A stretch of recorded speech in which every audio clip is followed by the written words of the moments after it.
Good morning. सीधा सौदा के आज के इस वेडनेसडे एडिशन में आप सबका स्वागत। एक काफी इंपॉर्टेंट सेशन। लार्जली कल के इंपॉर्टेंट इवेंट से पहले बाजार अपने आप को प्री पोजीशन कर रहा होगा, तैयारी कर रहा होगा। कल फेड के आउटकम पर रिएक्ट करना है और प्लस दिन के दौरान फिर हमारा इंटरिम बजट भी पेश हो रहा है। आज निफ्टी बैंक की एक्सपायरी का दिन।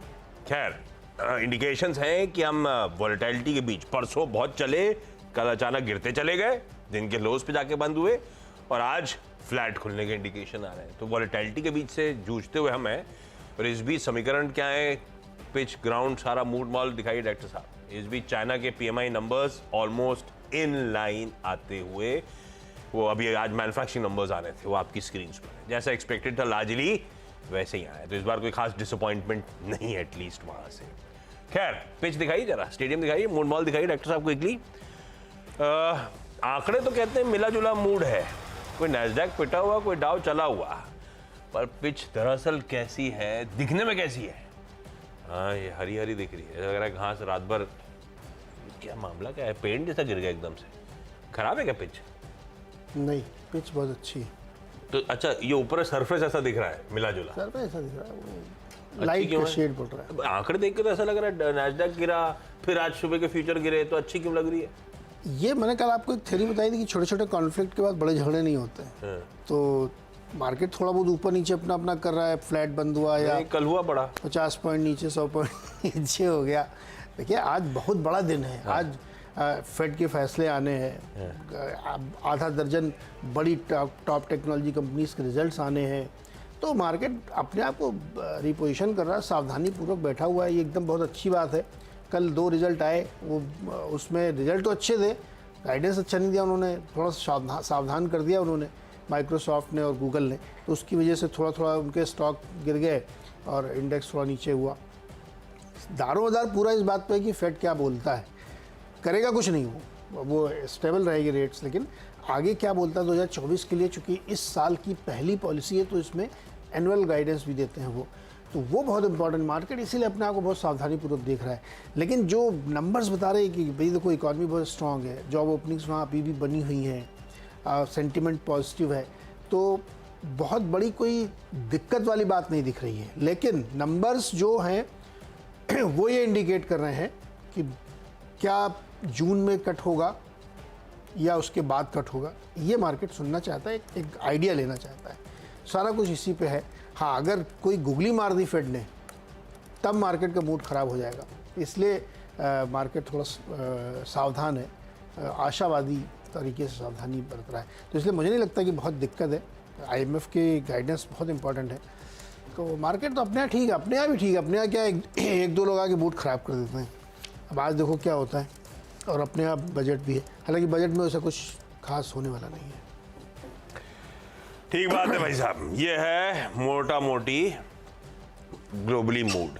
दिखने में दिक्कत होगी, अदरवाइज ऐसी कोई खास दिक्कत है नहीं। मोमेंटम 10 का 10। खैर, बड़ी चीजें खड़ी है सामने, थोड़ा सा कॉशन का डोज हो तो बुरा नहीं है। फेड क्या कहता है, करेगा क्या, वो तो स्टेटस को ही है लार्जली। कहेगा क्या, ये देखना पड़ेगा। क्या इंडिकेशंस, क्या लाइट शेड करता है। खैर, शुरुआत कर रहा हूं टीम लाइनअप की। अपना काम है भैया खबर के साथ जाने का, लाल हरे के हिसाब से। थोड़ा सा लार्सन एंड टूब्रो के साथ, दिग्गज के साथ शुरुआत करो। कल भी दिग्गजों के साथ शुरुआत करी थी डर डर के, ITC NTPC, लेकिन आपने देखा इवेंचुअली प्रेशर में आए थे। नॉट नेसेसरली ये आए नहीं आए, पर लार्सन एंड टूब्रो मुझे लगता है बहुत अच्छे मूव्स के बाद रूम पर एरर नहीं है। क्या मूव्स आए हैं स्टॉक में, उसके बाद अब आप अगर कहीं भी डिसअपॉइंट कर रहे हो तो उसको लाल लेना बनता है। अच्छा, हो सकता है आज लाल ले रहा हूं, कल हरा ले लूं, अलग कहानी है। आज नंबर्स पे रिएक्शन है। जो अच्छा है पहले वो बता देता हूं। हमारी इकोनॉमी बढ़िया कर रही है, उसका एक बैरोमीटर ये है कि L&T जो सबसे बड़ा स्पेस की कंपनी है, केपेक्स स्पेंड सबसे ज्यादा फायदा जिसको होता है, उसकी ऑर्डर बुक स्वेलिंग है भाई साहब। चाहे वो इस क्वार्टर की ऑर्डर एक्रीशन की बात हो या मैनेजमेंट के आगे के आउटलुक को लेकर कमेंट्री की बात हो, ऑर्डर बुक चंगा सी। ऑर्डर इनफ्लोज इस क्वार्टर Q3 जिसके नंबर्स आए थे 25% बढ़ गया। बढ़िया ऑर्डर बुक है, 4.7 लाख करोड़ पे खड़ी हुई।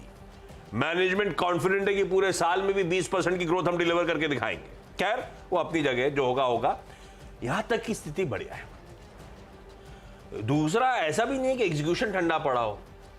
18-19% आए में उछाल ठीक है, डिसेंट है, पर फिर वो ऑपरेशनली मैनेज नहीं हुआ, मतलब मजा नहीं आया।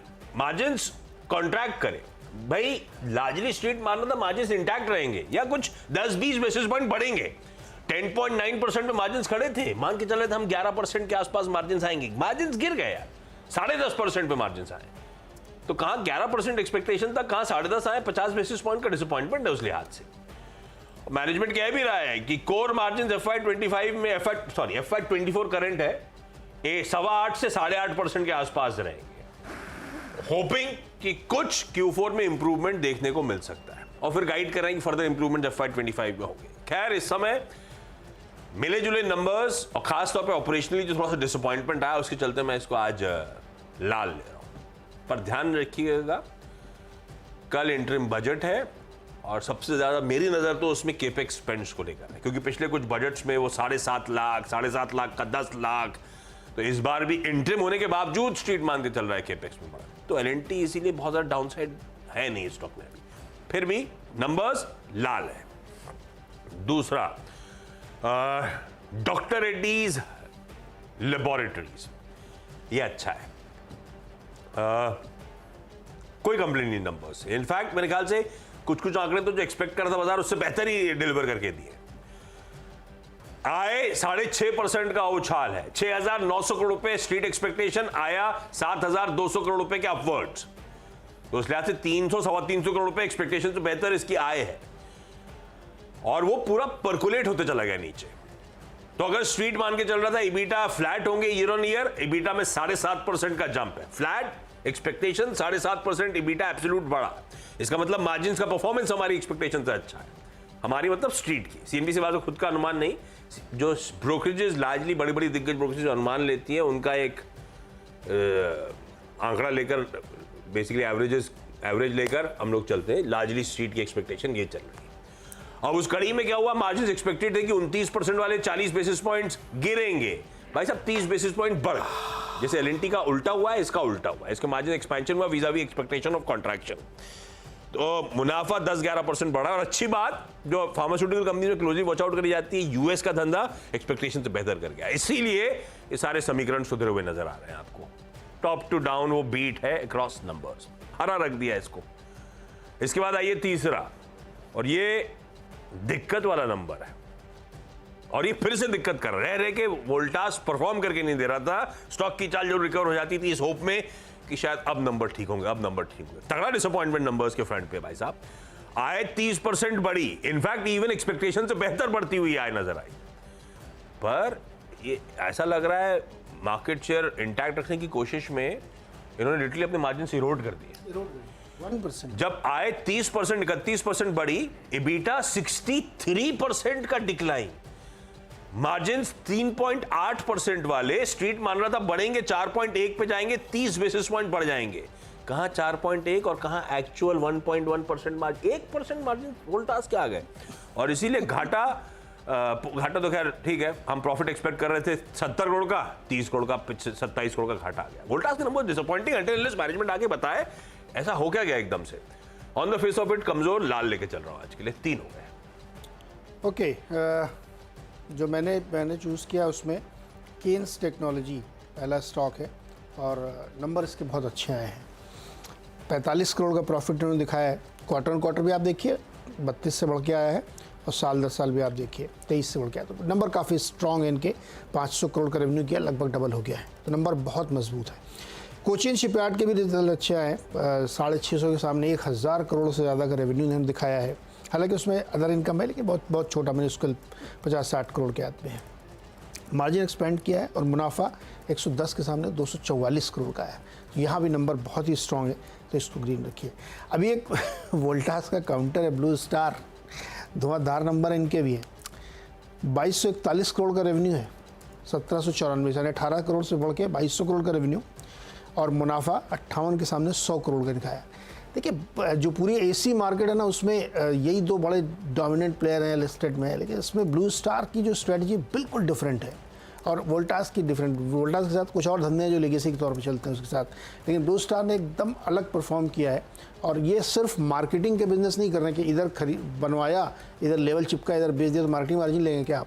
ब्लू स्टार स्ट्रेटजी पे नहीं है, ये अपना प्रोडक्शन भी कर रहे हैं। ब्लू स्टार के नंबर कहीं बेहतर है। तो ये 3 ग्रीन में, 3 ग्रीन में। मेरा मतलब मैंने कुछ ऐसा सोचा नहीं था, लेकिन बड़ा इंटरेस्टिंग है। एक दिन चला बाजार, एक दिन गिरा। आज क्या होगा, तो मैंने लाल हरा करके टीम बनाई। तो ठीक है, अगला जो है वो पीबी फिनटेक है। अब वापस हरे पे आ गया। पहला मुनाफे का क्वार्टर कह लीजिए, पहली बार नेट प्रॉफिट या पैट के नंबर्स पॉजिटिव आते हुए, आय में बढ़िया 42-43% का उछाल है। 37 करोड़ रुपीस का प्रॉफिट, नेट प्रॉफिट पोस्ट कर दिया। Path to profitability new age companies. लीजिए, सबसे पहले पहुंच ये दस्तक देती हुई, इसे ग्रीन रखूंगा। कितना चला वो अलग समीकरण, नंबर्स पे थम्स अप है भाई साहब। पर स्टार हेल्थ इंश्योरेंस के numbers disappointing, across the board disappointing, लाल रखा है उसको। और केईसी इंटरनेशनल परफॉर्मेंस अच्छा है, हरे में ले जा रहा हूं। मार्जिन्स में बढ़िया 4.6% से बढ़ के 6.2, एग्जीक्यूशन वाली बात। लास्ट ईयर 2% डिसअपॉइंट किया था, केईसी अच्छे नंबर देखे गया है, इसीलिए हरा लेके जा रहा हूं। 6 हो गए। ओके, श्रीराम पिस्टन्स एक और बढ़िया नंबर, 765 करोड़ का रेवेन्यू बनाया है और 108 करोड़ का प्रॉफिट, 41% की ग्रोथ प्रॉफिट में। लगातार सीक्वेंसली हर क्वार्टर में कंपनी अपने ही नंबर को आउट परफॉर्म करी है। बहुत अच्छे नंबर यहाँ पे ध्यान रखिएगा। पिरामल फार्मा, यहाँ पे तो वाकई बड़ा टर्न डाउन टाइप की मामला है। 90 करोड़ के नुकसान के सामने 10 करोड़ का प्रॉफिट, 5% के सामने 13.5-14% के मार्जिन्स, और 88 करोड़ के सामने 250 करोड़ से ज़्यादा का ऑपरेटिंग नंबर है। तो बहुत स्ट्रांग नंबर पिरामल के हैं। ऑर्किड फार्मा, ये एक रिपीट है, कल का मोमेंटम में स्टॉक है इसलिए इसको रिपीट कर रहा हूँ। जैसे कल शक्ति पंप को रिपीट किया, वो कल भी चला। ये कल 20% सर्किट था, हालांकि खबर बहुत छोटी सी थी, लेकिन फिर भी स्टॉक ने अपर फ्रीज किया। तो देखते हैं आज कैसे मूव करता है। तो ऑर्किड फार्मा भी ग्रीन में रख सकते हैं। फटाफट एक छोटा सा ब्रेक, उसके बाद अगले 4 स्टॉक्स।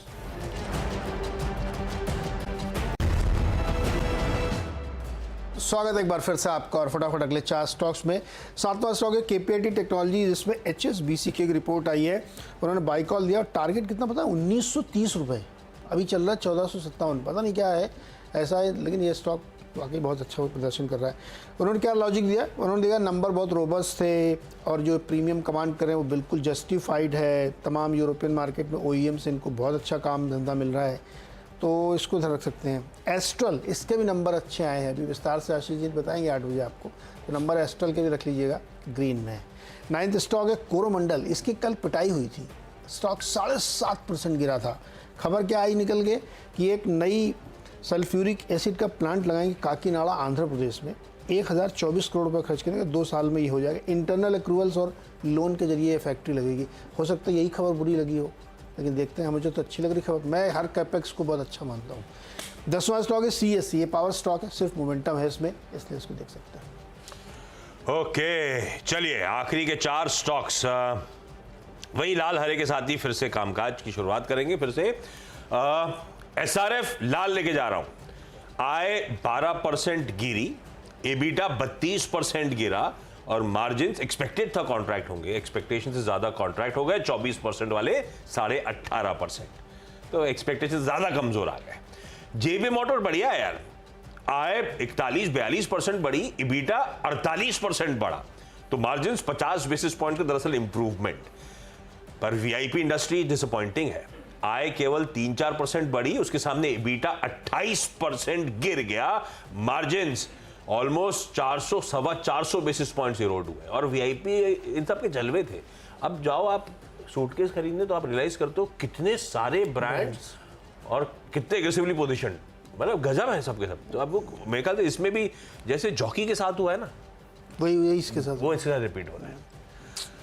PNB गिल्ड्स इसीलिए ले रहा हूं क्योंकि RBI ने कल कहा है 5000 करोड़ रुपए की स्टैंडिंग लिक्विडिटी फैसिलिटी अवेलेबल कराई जाएगी स्टैंड अलोन प्राइमरी डीलर्स के लिए।